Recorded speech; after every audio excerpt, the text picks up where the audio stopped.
నమస్కారం. లక్ష్మి చెప్పే కథలకు స్వాగతం. వీణులతో వీక్షించటానికి సిద్ధం కండి. ప్రియ సఖులు, ఇప్పుడు మనం సుప్రసిద్ధ రచయిత్రి శ్రీమతి రంగనాయకమ్మ గారు రచించిన ఇదే నా న్యాయం ధారావాహికం నుండి 10వ భాగం వినేద్దామండి. శంకరం వీరన్న చెప్తున్న ఒక్క మాటకి కూడా బదులు లేకుండా మౌనంగా ఉండిపోయాడు. ఏంటన్నావా బాబు, నిద్రపోతున్నావా అన్నాడు వీరన్న అనుమానంగా. శంకరం చట్టుక్కున్న తాలెత్తి, లేదు వీరన్న, నువ్వు మాట్లాడుతున్నావు కాబట్టి వింటున్నాను అన్నాడు. ఏది చెప్పను, ఆయన ఊసెత్తితే నువ్వు మాట్లాడవు, నీ ఊసెత్తితే ఆయన మాట్లాడు, మధ్యలో నా ప్రాణం ఊరుకోదు అంటూ నిట్టూర్చాడు వీరన్న. శంకరం నిరుత్సాహంగా నవ్వి, నువ్వు మనిషివి కాబట్టి మా కోసం బాధపడుతున్నావు అన్నాడు. ఆ మాటలేం అర్థం కాలేదు వీరన్నకి. తన ధోరణిలో తను చెప్పుకుపోయాడు. మన ఇంట్లో కాలెడితే కడుపులో చల్ల చేసినట్టు అవుతుంది బాబు. చిలక గోరింకల్లాగా కొడుకు కోడలు తిరగాల్సిన ఇల్లు పాడడిపోయింది. బొత్తిగా మనిషిని ఈదిలోకి గంటలేక కనికరించి ఊరుకుంటున్నారు అప్పులోళ్ళు. ఎప్పుడో ఆ పని చేస్తారు. ఆ లోపున కన్ను మూసేశాడా బతికిపోతాడు, లేకపోతే దేవుడు ఏం దారి చూపిస్తాడో. ఇల్లు పడగొట్టేసి పాటి మట్టి తోలుకోవాలని చూస్తున్నాడు అప్పిచ్చిన ఆయన. ఏ క్షణంలో పొమ్మంటాడో. ఇక నువ్వు తప్పితే మీ అయ్యకు దిక్కులేదు బాబు అన్నాడు. శంకరం మాట్లాడలేదు. తలగడ మీద మొహం ఆంచుకుని మౌనంగా ఉండిపోయాడు. వీరన్న మాట్లాడుతూనే నిద్రపోయాడు. శంకరానికి నిద్ర పట్టలేదు. కళ్ళ ముందు ఒకే ఒక్క దృశ్యం. ఎంత వద్దనుకున్నా కళ్ళు గట్టిగా మూసుకున్నా వెంటాడుతున్నట్లు కనిపిస్తోంది. పాడుపడ్డ వసారాలో నొలక తెగి పోగులు పడ్డ కుక్కి మంచంలో ఖంగున దగ్గుతూ ఆ మనిషి లేవలేడు. గుక్కెడు మంచినీళ్ళు ఇచ్చే దారి లేదు. ఇంట్లో దీపం వెలిగించే దిక్కు లేదు. రాత్రిళ్ళు పగళ్ళు గాఢాంధకారం. మనిషి అలికిడి లేని నిశ్శబ్దం, ఒంటరితనం, దగ్గు, దాహం, ఆకలి. ఒక్కడే. తల్లి లేదు, భార్య లేదు, కొడుకు లేడు, ఆప్తులు లేరు, నమ్మిన వాళ్ళు లేరు. ఏకాకి, రోగిష్టి, చీకటిల్లు. దగ్గు, ఒకటే దగ్గు. కళ్ళు 2 చేతులతో కప్పుకున్నాడు శంకరం. లేచి వీరన్న పక్కన పడుకుందామనిపించింది, లేవలేకపోయాడు. ఆ దృశ్యం మాయమై ఇంకో దృశ్యం కళ్ళ ముందు నిలిచింది. ఆ రాత్రి అమ్మ ఎంత జబ్బు, చూపు లేదు, మాట లేదు, బాధ, ఏడుపు. ఎంత నిస్సహాయంగా కన్ను మూసిందో. చంటి పిల్ల తల్లి మీద పడి పాల కోసం ఆరాటపడుతూనే ఉంది. సొంత మనిషి ఎంత ఆదుకున్నాడు. ఎప్పటికో నిద్రపట్టింది. ప్రియమైన శ్యామల గారికి మీ ఉత్తరాలన్నీ అందుతూనే ఉన్నాయండి. మొన్న మీరు పంపిన ఫోటో కూడా అందింది. ఈ ఉత్తరంతో దాన్ని తిరిగి పంపిస్తున్నాను. నేను ఇష్టపడితే వాళ్ళకి చెప్తానని రాశారు. తొందరపడి అలా మాత్రం చేయకండి. నన్ను అర్థం చేసుకుంటారనే విశ్వాసంతో రాస్తున్నాను. నా మనసు ఏమిటో నాకే అంతు చిక్కటం లేదు. పెళ్ళికి నేను వ్యతిరేకంగా లేను. నాకు జత కావాలని మనసు కలలు కంటోంది. తోడు తెచ్చుకుని గూడు కట్టుకోవాలని హృదయం ఒవ్విళ్ళూరుతోంది. చూసారా, కాబోయే శ్రీమతిని తలుచుకుంటే ఎలా కవిత్వం పుడుతోందో.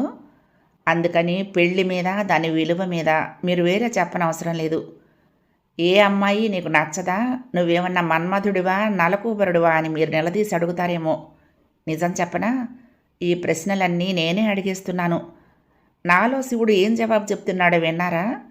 నేను మనిషిని, నాకు మనసుంది, అది తృప్తి పడకుండా నేను ఏది నిర్ణయించుకోను అంటున్నాడు. చూసారా వాడి బడాయి. శ్యామల గారు, ఇదండి కథ. ముక్కు మొహం తెలియని మనిషితో జీవితం ఏమిటి అనిపిస్తోంది. నన్నేం చేయమంటారు? ఇందులో నా తప్పేమైనా ఉందా? ఉంటే చీవాట్లు పెట్టండి, కిక్కురు మనకుండా తింటాను. నా మీద కరుణించి మీరు ప్రస్తుతానికి పిల్లని చూసే ప్రయత్నాలు విరమించుకోండి. నన్ను అపార్థం చేసుకోరుగా. అన్నట్టు ఈ మధ్య మాలతి చాలా మారినట్లు కనిపిస్తోందండి. బావ కబుర్లు చెప్పినా దిగులుతో కృంగిపోకుండా గడిచిపోయిన స్మృతులను ఎమరవేసుకుంటున్నట్లు బావ పట్ల ప్రేమతో అయినా విచారాన్ని సహిస్తూ మాట్లాడుతోంది. ఆ మధ్య మాలతి నాకు పెద్ద ఉత్తరం రాసిన విషయం మీకు రాశాను కదూ. అప్పటి నుంచే మాలతి కొంచెం మారినట్టు భావిస్తున్నాను నేను. ఒక్కోసారి ఆ అమ్మాయిని చూస్తుంటే ఎందుకో చెప్పలేని భయం వేస్తుంది నాకు. రాగద్వేషాలకు అతీతమైపోవటం అంటారే, అలా కొన్నాళ్లకు విరాగునిగా అయిపోతుందేమో అనిపిస్తోంది. నిజం చెప్పాలంటే మాలతి కన్నా అంత నిర్మలంగా ప్రేమించే భార్యను శాశ్వతంగా వదిలి వెళ్ళిపోయినవాడే ఎక్కువ దురదృష్టవంతుడు అనిపిస్తుంది నాకు. ఎంత సంతోషాన్నైనా క్షణంలో మర్చిపోయే తత్వం మనిషిది. ఒకనాడు ఎంత సుఖంగా గడిచినా అది మాసిపోగానే నిశ్చింతగా మరొక సుఖాన్ని వెతుక్కునే స్వార్థం మనిషిది. ఈ రెండూ చేతకావు మాలతికి. ఆమె హృదయ ఫలకం మీద పడిన ముద్ర చెరగదు. ఆలయంలో భగవంతుడి ప్రతిమలాగా ఆ హృదయంలో పడిన రూపం కంటికి కనిపించని పూజలు అందుకుంటూనే ఉంటుంది. అణువణువున పొందిక, హృదయ సౌకర్యము కలబోసి మలిచాడేమో సృష్టికర్త మాలతిని. ఇవాళ ఉత్తరం నిండా కవిత్వం చెప్పి మిమ్మల్ని విసిగించేస్తున్నాను. ఏదో రాయాలనుకుని మరేదో రాశాను. దారిలో పడుతున్నానులేండి. మొన్న మా బార్ మీటింగ్లో నేను ఒక చిన్న ఉపన్యాసం ఇచ్చేసామండి. ప్రజాస్వామ్యంలో న్యాయవాది అనే తలకట్టు పెట్టి మా సీనియర్ చెప్పిన దానికి నా అభిప్రాయాలు మేళవించి రాత్రంతా కూర్చుని 20 కాగితాలు చింపి 10 పేజీలు రాశాను. 2 రోజులు దాన్ని కంఠతా పట్టి ఓ ముహూర్తాన అనర్గళంగా మాట్లాడేశాను. మా వాళ్ళంతా ఊహో అంటే ఊహో అన్నారు. తర్క వితర్కాలు చేశారు. నా ఉత్సాహంలో ఇన్ని నీళ్లు పోయకుండా మెచ్చుకుని వదిలేశారు. శ్యామల గారు, నేను లా చదవాలి అనుకున్నప్పుడు మీతో వాదం పెట్టుకున్నాను, గుర్తుందా? న్యాయవాదినై లోకల్లో ఎక్కడా అన్యాయం జరగకుండా చేస్తానని, సంఘంలో కుళ్ళంతా కడిగేస్తానని, మానవుడిలో దాక్కున్న దానవత్వాన్ని హతమారుస్తానని, ఇంకా ఏమిటేమిటో అన్నాను. కట్టలు తెంచుకుంటున్న ఆవేశంతో ఉద్వేగంతో మిమ్మల్ని మారు మాట్లాడనివ్వకుండా చేశాను. కానీ ఆనాడు నేను అనుభవరహితంగా మాట్లాడానని ఇప్పుడు ఒప్పేసుకుంటున్నాను. ఏ వ్యక్తి కానీ ఏ వృత్తిలో ఉండని, ఎంత ఆదర్శంగా బ్రతకని, అతను చేయగలిగింది తన చేతిలో ఉన్నంతవరకే. అలాగే లాయర్ అనేవాడైనా ప్రో నోట్ల మీద డబ్బు వసూలు చేయగలడు. పెరటి జాగా తగాదాలు వస్తే హోరాహోరీ వాదించగలడు. అరటి చెట్టు ఎవరికి వెళ్తుందో, ములగ మొక్క ఎవరికి వస్తుందో తర్కించగలడు. యాక్సిడెంట్ అయితే నష్టపరిహారం ఇప్పించగలడు. ఇలాగే ఇంకాస్త పెద్ద చిన్న కొన్ని తగుళ్ళ తప్పితే దీన్ని మించి చేయగలిగింది ఏమీ ఉండదు. మహా పెద్ద పెద్ద లాయర్లు కూడా ఇంతకన్నా చేయలేరు. మనుషుల తత్వాలు దిద్దలేరు, వ్యక్తిత్వాలు మార్చలేరు, సంస్కారాన్ని పంచలేరు. ఒక అన్యాయాన్ని అరికట్టే శక్తి ఏ మానవ మాత్రుడికి ఉండదు. ప్రతి మనిషికి మనిషిలా బతకాలనే తపన పుట్టాలి. ఎవరికి వారే ధర్మానికి న్యాయానికి కట్టుబడాలి. మానవత్వంలోని సుఖాన్ని, ఆనందాన్ని, తృప్తిని అనుభవించాలి. మనుషుల్లో నాకు ఎప్పుడూ నమ్మకం ఉంది. ఆ నమ్మకంతో నేను కూడా కొంచెం మంచి మనిషిలా బ్రతకాలనే కోరిక తప్పితే ఇంకేమీ లేదు. మీ స్నేహితుడు శంకరం. మాలతి ఫోటో ఆల్బమ్ చూసుకుంటూ ఒక్కటి గదిలో కూర్చుంది. పెళ్లిలో తీసిన ఫోటోలు, తిరుపతిలో తీసిన ఫోటోలు ఎక్కువగా ఉన్నాయి. రామం మిత్రుల ఫోటోలు కూడా కొన్ని ఉన్నాయి. మాలతి మళ్ళీ మొదటి పేజీ తీసి రామం ఫోటో తదేకంగా చూస్తూ కూర్చుంది. రామం జుట్టు కొంచెం నొక్కు, రేగితే అందంగా కనిపిస్తుంది. మొహం గుండ్రం, కళ్ళు కొంచెం చిన్నవి, నవ్వితే మరీ చిన్నవవుతాయి. ముక్కు ఎత్తు, గర్వంగా నిలబడ్డట్టు ఉంటుంది. గడ్డం నున్నగా అందంగా. చిరునవ్వు నవ్వుతూ మాలతి కళ్ళలోకి గుచ్చి చూస్తున్నాడు రాము. అప్రయత్నంగా ఆల్బమ్ని గుండెలకు హత్తుకుంది. కన్నీటి బొట్లు జలజల రాలిపడ్డాయి. బావా, ఎక్కడికి వెళ్ళిపోయావు? నీ దారిన నువ్వు వెళ్ళావు, నేనేమైపోతాననుకున్నావు అంది మనసు. నువ్వు లేక నెలలు సంవత్సరాలు గడిచిపోతున్నాయి. నేను ఇలా నిర్విచారంగా బ్రతికే ఉన్నాను. నువ్వు ఎక్కడికి వెళ్ళిపోయావో నేను అక్కడికే రావాలని ఎన్నోసార్లు ప్రయత్నించాను బావా. నన్ను నమ్ము. నాకు దేవుడు దీర్ఘాయుష్షు పోశాడు. ఇంకా ఈ బ్రతుకు ఎంత భారమో, ఎంత అనంతమో. నువ్వు లేకుండా ఇది ఎలా గడుస్తుందో అంతు చిక్కటం లేదు.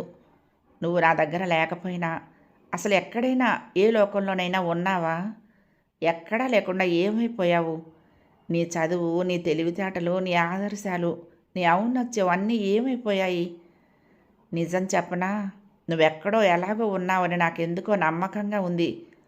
గుడ్డివాళ్ళు జ్యోతిని చూస్తున్నామని భ్రమించే నమ్మకమా ఇది?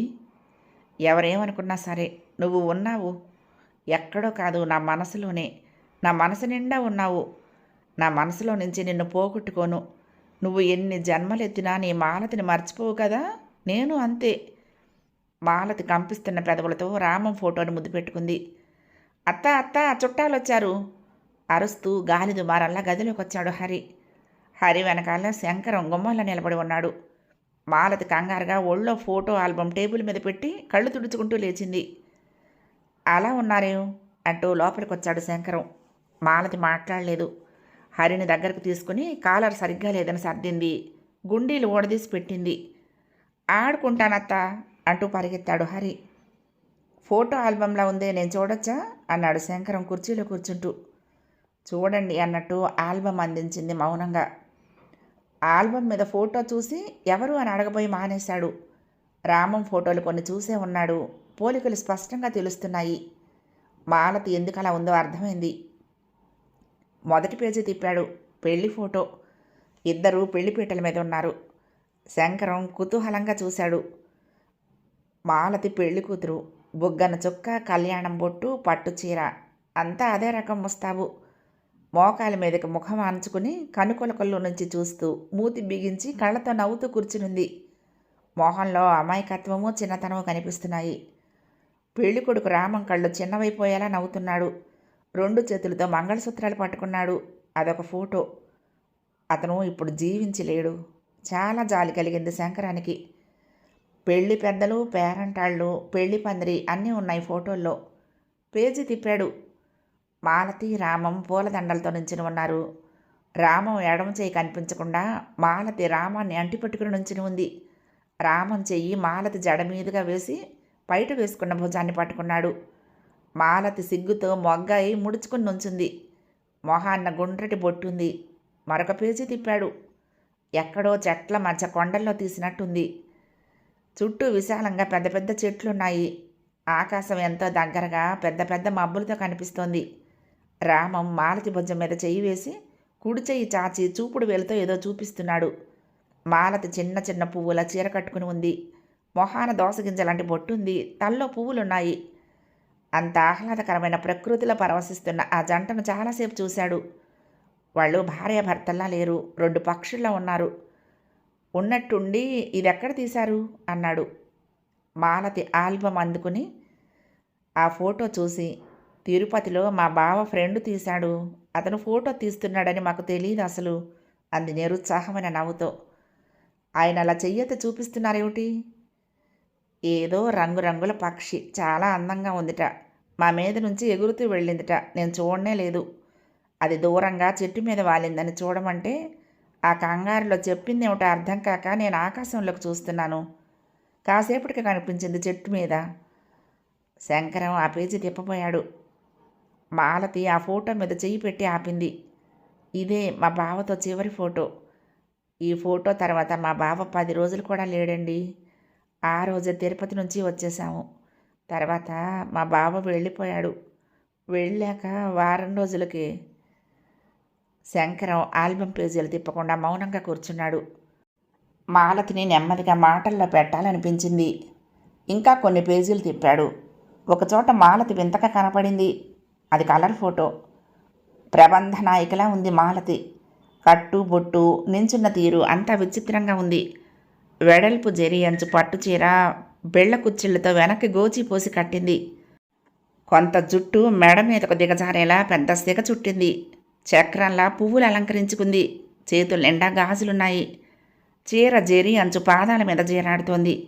చేతిలో తెల్లటి కలువ పువ్వు పట్టుకుని దానితో సంభాషిస్తున్న దానిలా చెక్కిలికి ఆనించుకుని తన్మయత్వం చెందుతూ అరమోడ్పు కళ్ళతో పరిసరాలను చూస్తూ వయ్యారంగా నిలబడి ఉంది.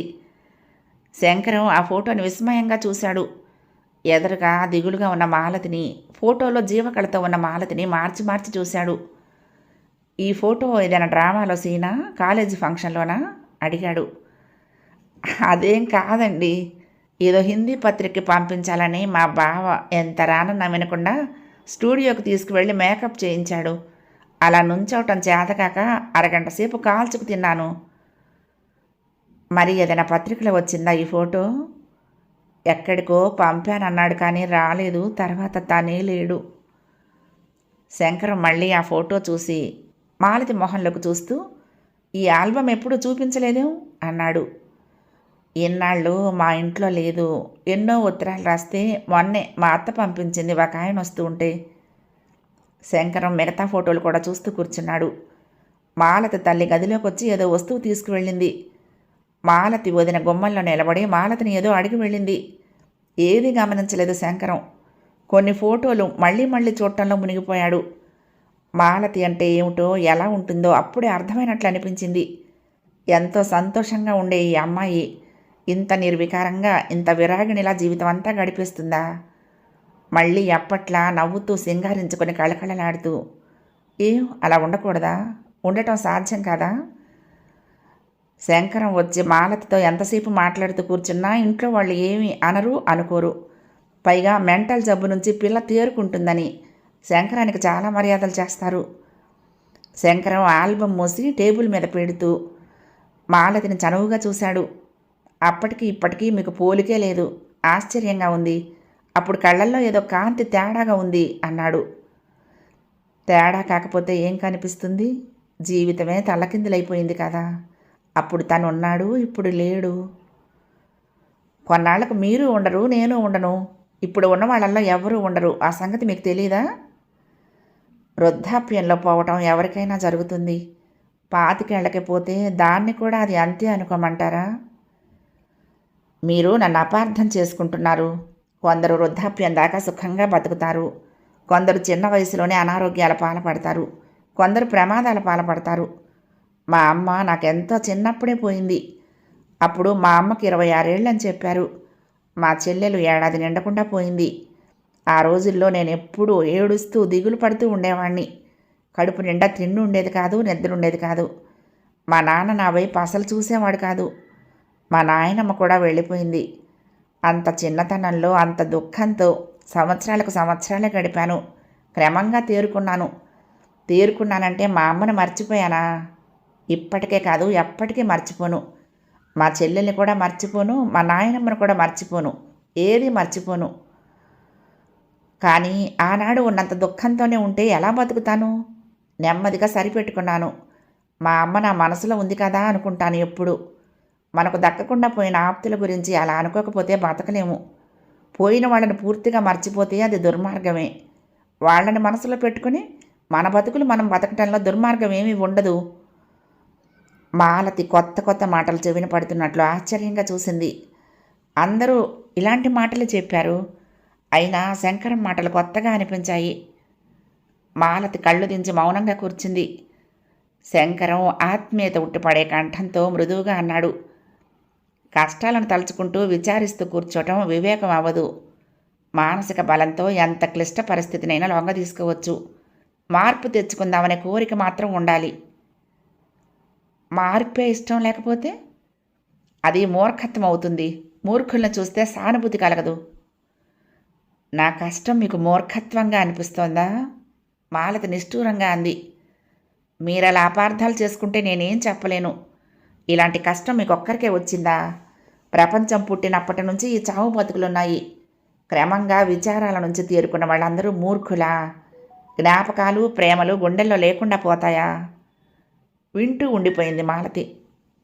శంకరం కొంచెం ముందుకు వంగి మాలతిని ప్రేమగా చూస్తూ అన్నాడు. మీ గురించి నాకు తెలిసినంత కూడా మీకు తెలీదు. మీలాంటి వ్యక్తులు ప్రేమానురాగాలకు దూరంగా బ్రతకలేరు.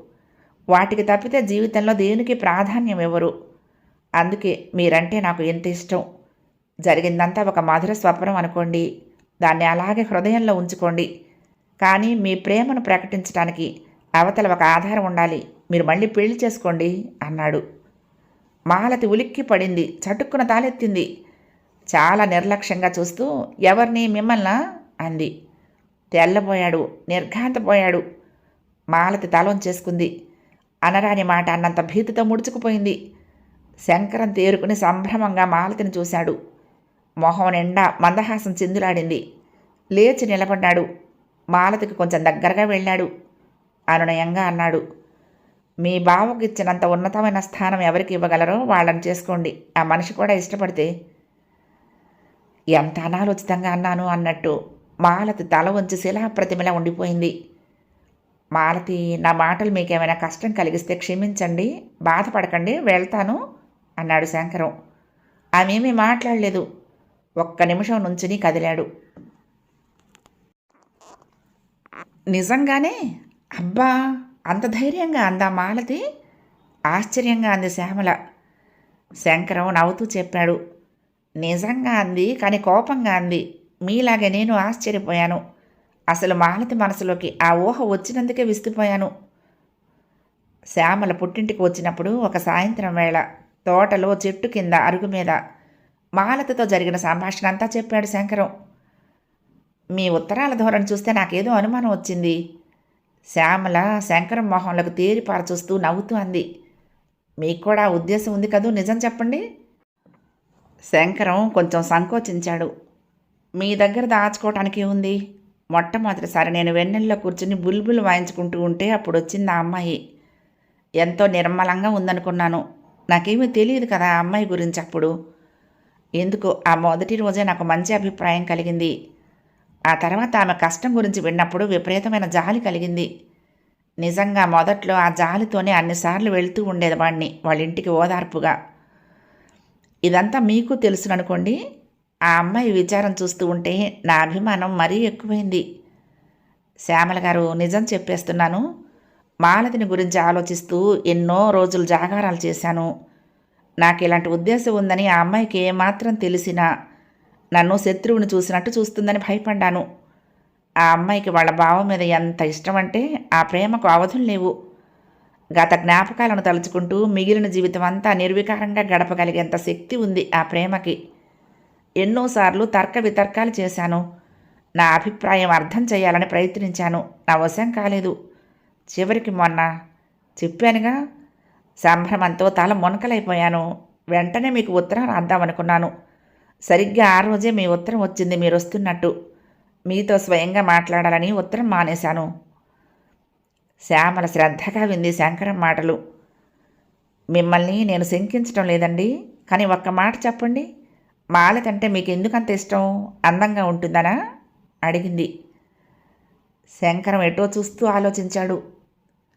అందం అనేది ఎవరినైనా ఆనందపరుస్తుంది నిజమే, కానీ నేను ఇష్టపడేది కేవలం ఆ కారణంతో కాదండి. ఆమె స్వభావం నాకు నచ్చింది. నిర్మలంగా నిజాయితీగా ప్రేమించే స్వభావం అది.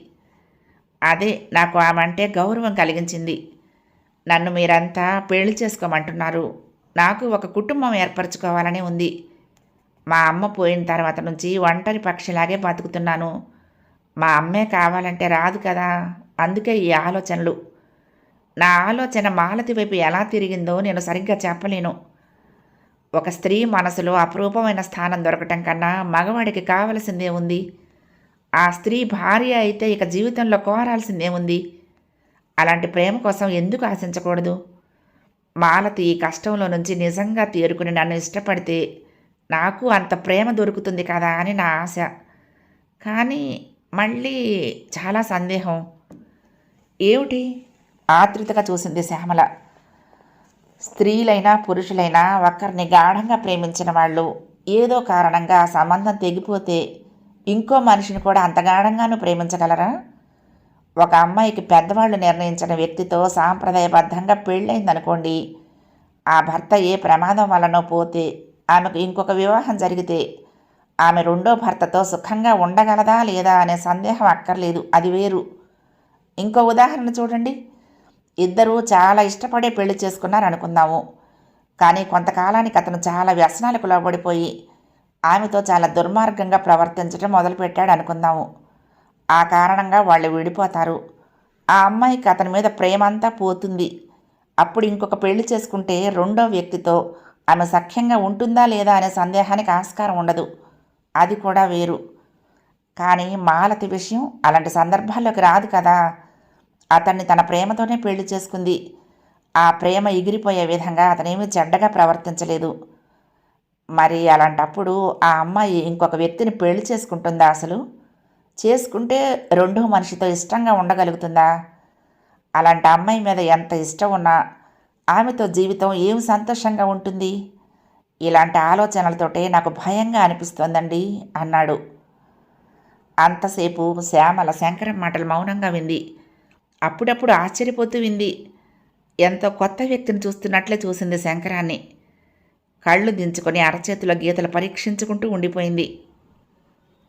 శంకరం కొంచెం సిగ్గుపడుతూనే అన్నాడు.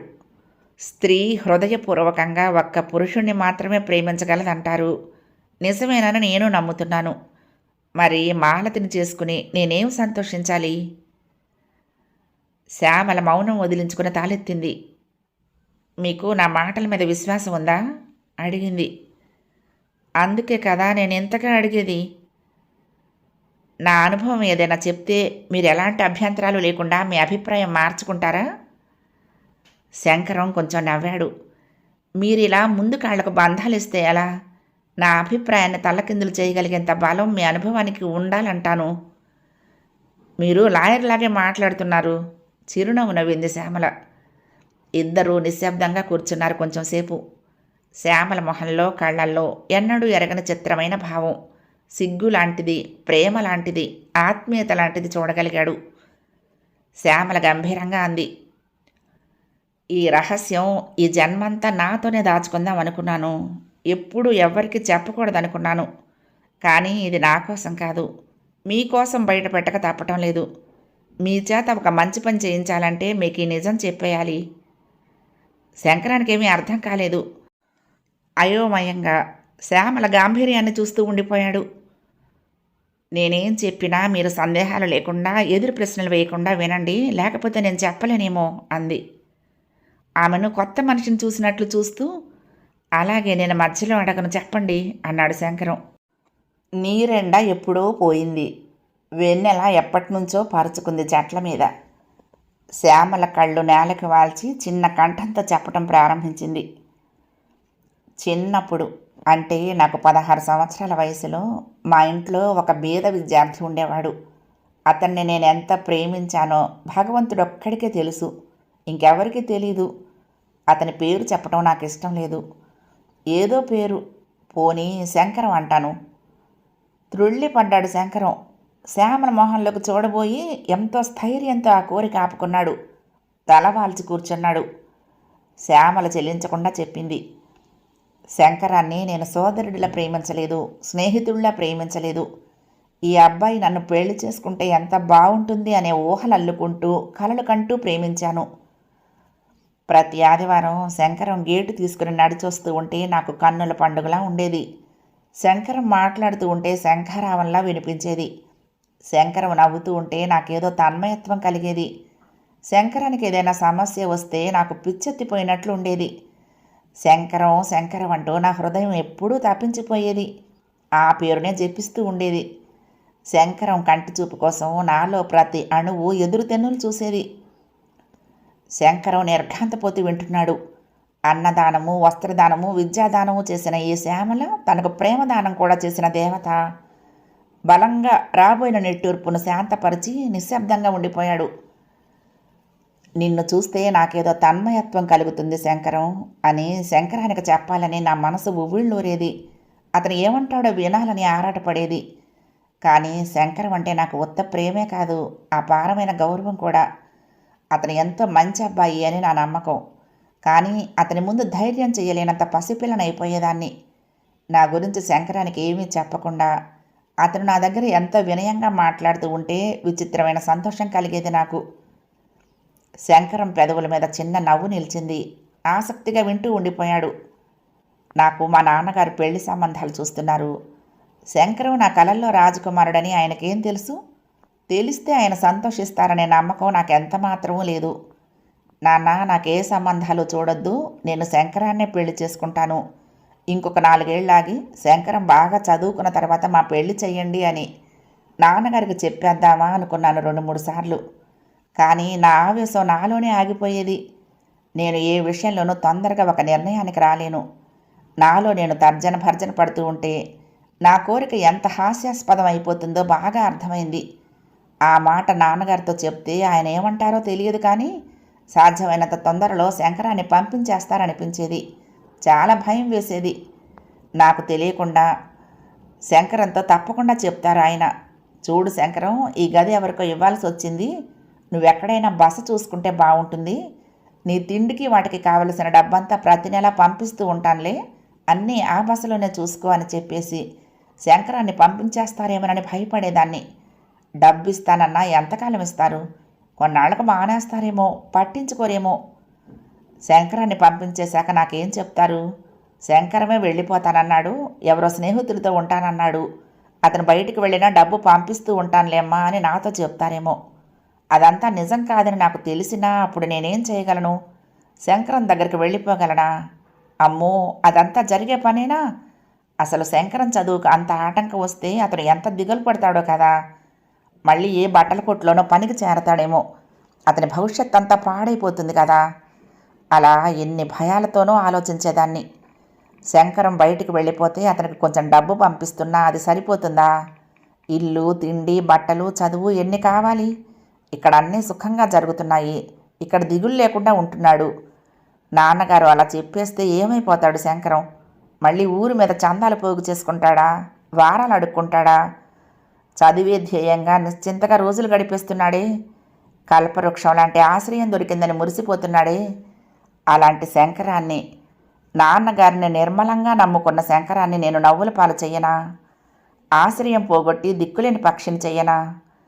శంకరం అభివృద్ధి కన్నా, శంకరం భవిష్యత్తు కన్నా, అతని సంతోషం కన్నా నేను కోరాల్సింది ఏముంది? నా ప్రేమ శంకరానికి విషంలా తయారైతే అదేం ప్రేమ? ఆనాడు ఇంకా ఎలా ఆలోచించానో ఇప్పుడు చెప్పలేను. నేను శంకరాన్ని ఎంతో గాఢంగా ప్రేమించానండి. అందుకే అతన్ని పెళ్లి చేసుకోవాలనే ఆలోచన అంతా మానుకున్నాను. నా ఊహలన్నీ అతని క్షేమం కోసమే. నా మనసులో నుంచి తుడిచేసుకున్నాను. శంకరం ఇక్కడే ఉండాలి. అతని జీవితం స్వతంత్రంగా ఒక దారిలో పడే వరకు ఇక్కడే ఉండాలి. దానికి నేను అడ్డు రాకూడదు.